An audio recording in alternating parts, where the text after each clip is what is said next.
We got some shit, man. I ain't gonna lie. We really do. All right. What's this is? Biggest crash outs and shit. Chad, what would you say who the biggest like crash out or like some crash out shit? I ain't gonna lie, I done seen some crash out shit in real life. I done seen some niggas do some fuck shit. I done did crash out type of shit before where I've just like said fuck it, but not too crazy though. Nothing too crazy. Just a little bit crazy, but I done seen some niggas do some like wild ass shit. I ain't gonna front, but let's see, boy. Let's motherfucking see. Anger, an emotion we all in the human race experience, taken from our most primitive ancestors. Facts, man. But what happens when this anger reaches our body's boiling point, reaching a state that we have to just bust all our anger open at anyone and deal with the consequences later? Enter crash out. Defined as to get really mad or upset and lose all your self-control. But you probably already know what it is because, well, TikTok likes to take a word and abuse it until nothing's left of it. Someone who should probably be on the Mount Rushmore of public crash outs, Orange Juice Simpson. I think that's how his name goes. Why else would his parents name him OJ? It's crazy how no one remembers him for his legacy as an all-time football star, which goes to show you shouldn't murder people. It's not nice. I'm not gonna lie, the OJ Simpson trial must have been a hype-ass time to be alive because this man was truly crashing out and all of the public was talking. The announcement of the verdict at 100 million viewers. That was literally 60% of the country. The last time more than 60% of Americans got together was to defeat the British. He originally got convicted for the crime, and instead of turning himself in like the average civilian would, he goes on the iconic 60-mile police chase thinking he can make it to freedom. Which is true anger in my eyes because he was not thinking. Even if the cops never saw him on the road, then what was he gonna do when he was in public? Would have to live in a shed his whole life or something. The whole world damn near knew this man's face. I don't think throwing on some fake glasses and a nose would work out. Then when the trial ended and he won the case, this man goes and makes a book called If I Did It. Yeah, If I Did It. Yo, that nigga OG. It's crazy, right? He did beat the case too. Didn't he murder his wife and like shit like that, right? What happened? He like murdered his wife and what else? Which hypothetically reveals how he would have done the murders if he actually did it. Like, no way they just let this pass. At a certain point, we should say, F what the court declared, the public has declared him guilty. This is the modern equivalent of saying a crime in detail, then putting in GTA right after. The details in the book are so specific, it's like he almost actually did it. Imagine? And he just kept up. His mind state was never sane after this. This man even went on the news to describe the scenes in detail in the book, and honestly, it's the hardest thing to ever watch. This guy kind of got into a karate thing, and I said, well, you think you can kick my ass? And I remember I grabbed a knife. I do remember that portion, taking a knife from Charlie, and to be honest, after that, I don't remember, except I'm standing there and there's all kind of stuff around and what kind of stuff? I hate to say this, but this is hypothetical. Well, now I believe him. You would think after pulling off the heist of the century, he would call it quits and retire until old age. Yeah, no, he got convicted of robbing and kidnapping in 2008 and sentenced to 33 years in jail. But he's free now and actually has Twitter. So if you're seeing this, Mr. OJ, this whole portion of the video was a joke. You know how things are. Rent is due, family's gone homeless, need to pay the bills somehow, so I've just been lying this whole time. I mean, we all saw the case. You weren't guilty. Don't worry, I'll switch up the topic for you, Mr. OJ. Like that man Ezra Miller was really guilty of Ezra Miller had a crazy run of crash outs from 2022 to 2023. Out of nowhere, this man started lashing out on all of society. If you came near him, there was a 99% chance you was not making it out alive. And it was all in perfect timing for what was supposed to be the savior of the DC franchise, The Flash. And saving the franchise, it did not do. This all started unironically when he sent a threatening message to the KKK in 2022. I know they were shivering in their boots once they got the message that the Flash was coming. Low-key, he was staying on business. I rock with the message. But then he assaulted a woman and got charged with second-degree assault, so there goes that. And all of this was because he was asked to leave a bar. Like brother, you could have went right down the street. After that, he got accused of grooming a girl he met in 2016 when she was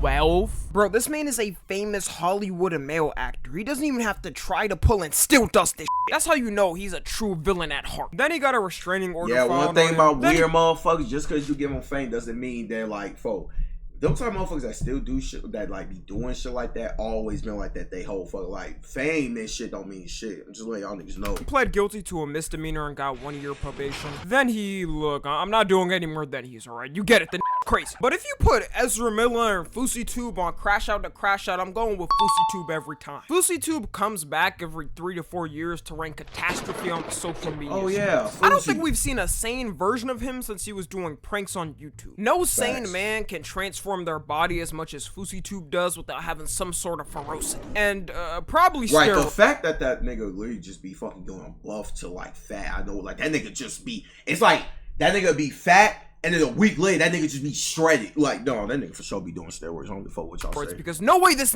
did this in a year. I've seen him fatten up to look like Fat Albert, then transform to a Greek god at least 20 times. His first public crash out was the whole y'all remember this festival event in 2018. Y'all remember this? 2018. Who remember this? What was it? June 1st? Where June he 5th? Was promising shit like Drake. Yeah, Drake was gonna be there. Jake, like that whole y'all niggas just have to be there for that shit, yo. All this, I remember. Was gonna be there. And instead of Drake, the crowd got a swatting, so I'd say they were satisfied. Then he went on this iconic 10-minute rant on his car where, you know what? He was actually spitting some real shit. Talking about the little things.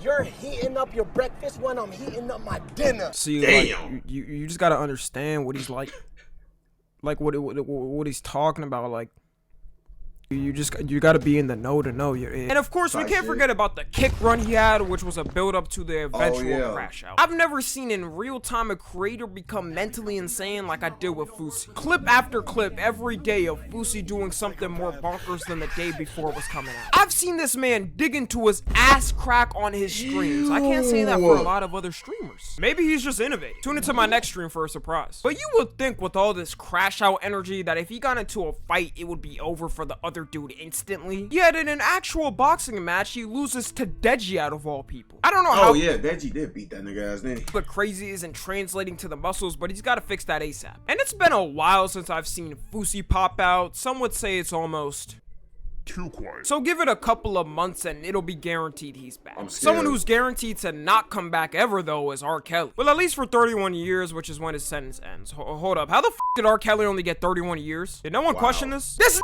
literally the face of Hollywood pedos. Seeing R. Kelly's eventual crash out years ago was so funny because literally the whole public knew he was guilty. The whole public at that point already knew about the PP video. Knew he got married to Aaliyah, who was 15, by lying on marriage documents. Were people supposed to forget after seeing it and go, oh my god, the emotions in his voice, the emotions in his movements. We know the truth now. Free R. Kelly. The Boondocks even made an episode in 2005 making fun of the fact that everyone just forgave him because he could sing good. And obviously R. Kelly could sing, but there's so many iconic singers for people to be defending him like this. He's not touching MJ, Freddie Mercury, Frank Sinatra. Name an iconic singer and I'm picking them over him. A person who always manages to pick the right cause and take a knee for the black community though is Ryan Garcia. Who is next? Honestly, I had no idea how to transition, but we're gonna roll with Ryan Garcia. What happened to Ryan Garcia anyway? Why did he just start out of nowhere? I've known this nigga for years, gang. Why did he just out of nowhere just start like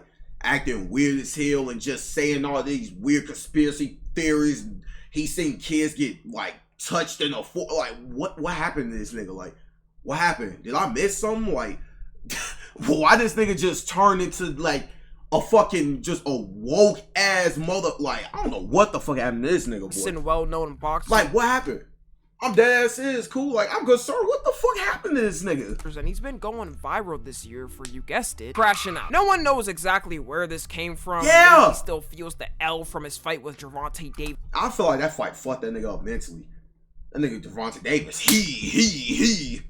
He might be off the finest supply of coke from Peru. Might be drowning a bottle of Henny before every live. I believe that nigga took some fucking shrooms and just went, boy. Or maybe he's telling the truth. He's been coming out with different rants online, saying the elites are out to get him. Saying he's got full video evidence proof of everything these weirdos got going on. And don't get me wrong, I truly believe about the Hollywood elites and freaks just as much as the other. Yeah.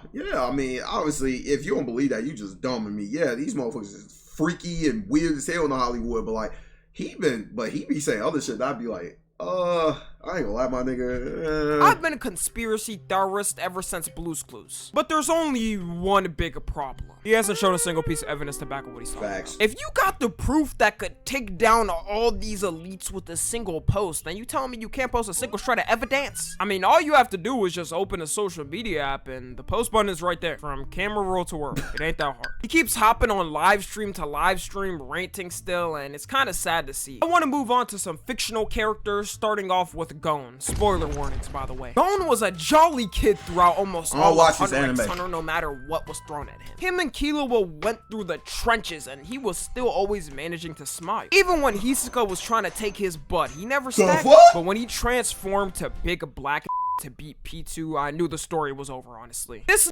literally made the air in the room start swirling over him. How do you go from a 4'11" midget jolly kid to this thing? He sacrificed his abilities to even use his powers again just to beat his ass. I've never seen a crash out from a fictional character so badly that they stop being the main character of their own show. Like, he doesn't even show up in the story anymore after this. Bro gave up his salary just for revenge. And honestly, that did deserve it, so I can't be mad. If Hunter x Hunter ever comes back,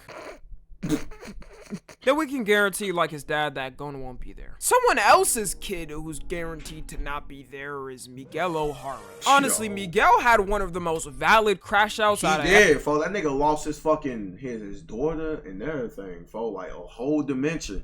And that nigga just said, fuck it. Everybody on this list. Because Miles quite literally up the whole universe and his whole life too. He went from happy wife, happy life to clinically insane psycho who manages an entire universe. Like, there isn't an ounce of soul in this man anymore. And by the way he was slamming and throwing Miles in there, he definitely went racist after this. Like, he even called Miles a mistake. That's when you know someone is pissed. I mean, he definitely could have found a better solution instead of sending a whole universe to attack a 15-year-old and take him down. At the point he was at, he was just seeing pure rage. But you know what?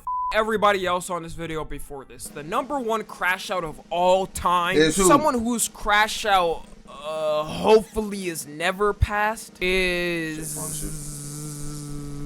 Hitler. Like, on the real, you got rejected from an art school and did what? Man, at least take the pain on the school commissioners. Follow me on Twitter. Oh yeah,